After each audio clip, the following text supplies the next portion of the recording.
Thank you for being here at the High Value Writing channel. I'm Christopher, the head of operations and your host. So you may have heard about quality management systems before, but what the heck is a quality management system? Stick around and I'll answer that question.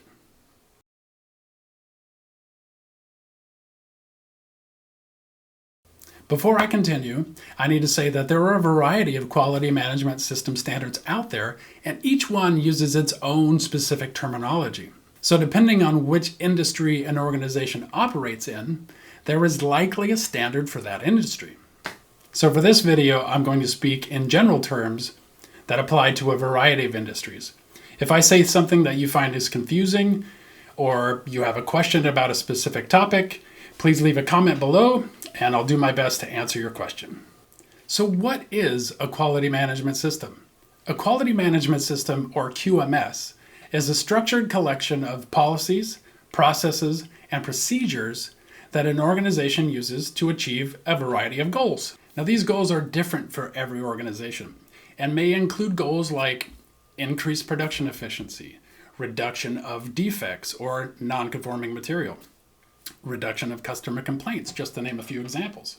But the primary goal or purpose for a QMS, and the reason why any organization exists, is to make your customers happy.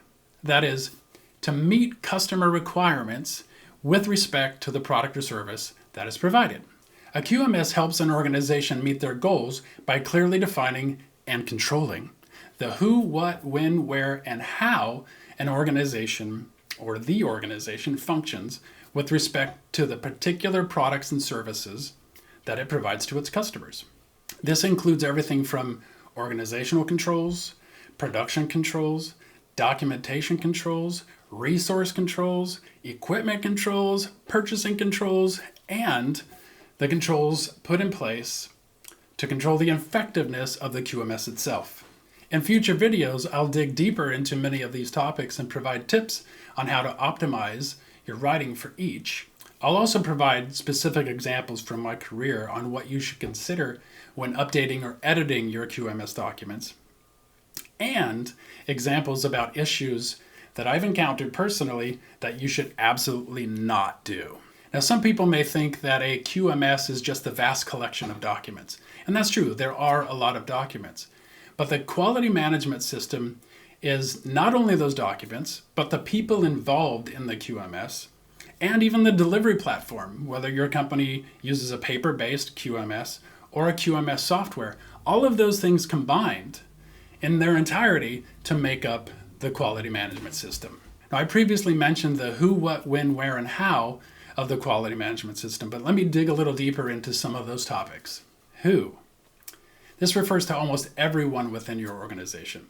All of the roles and responsibilities and authority for the people and functions utilizing the QMS related to your product or service. Now, many organizations have financial, HR, or research functions that are not directly related to the product or services that the company provides, and therefore, they don't really matter. No, I'm just kidding. They do matter, but there's already business systems within the organization that control those processes. What? These are the processes, commonly referred to as standard operating procedures or SOPs. When? Well, audits, review cycles, delivery, and post-delivery functions, these are all things that happen on a time interval. Where? These are the business units or work centers or locations, if your company has multiple locations, where the quality system processes and procedures are applicable. How? These are the actual procedures, the test protocols, the work instructions that provide the step-by-step instructions for the who, what, when, and where. I've described the who, what, when, and where, and how, but what about the why? Why would your organization need a quality management system? And why is it important?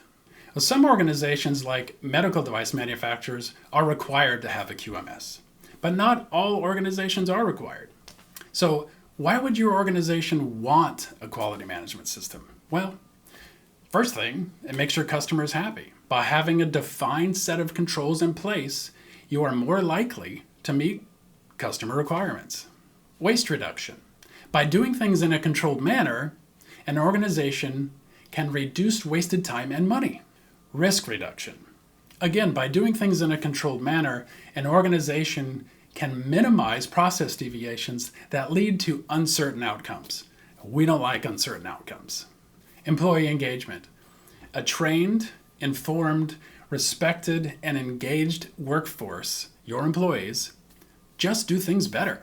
They understand that their efforts directly contribute to the organization's quality objectives. A QMS actually adds value and credibility to an organization. Let's call it street cred. So let's say that you've identified a couple suppliers to provide a product for you. One of them has a quality management system and the other one doesn't. Now, all things being equal, which one were you likely to choose? Yes, the one with a QMS, because they've demonstrated that they have control over their process, and they're more likely to provide you with a product or service that meets your requirements. And finally, continuous improvement. Baked into a QMS is the need to continue to monitor and improve the quality management system over time.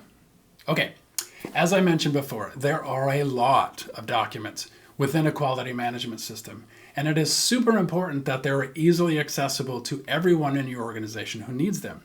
And it is also equally important that these documents are clear and easy to understand. This is where high-value writing can help. We're here to teach you the skills necessary to write clear quality documentation using the concepts and strategies of high-value writing. Now, if you like this video, please consider liking the video and subscribing so you won't miss out on our future videos.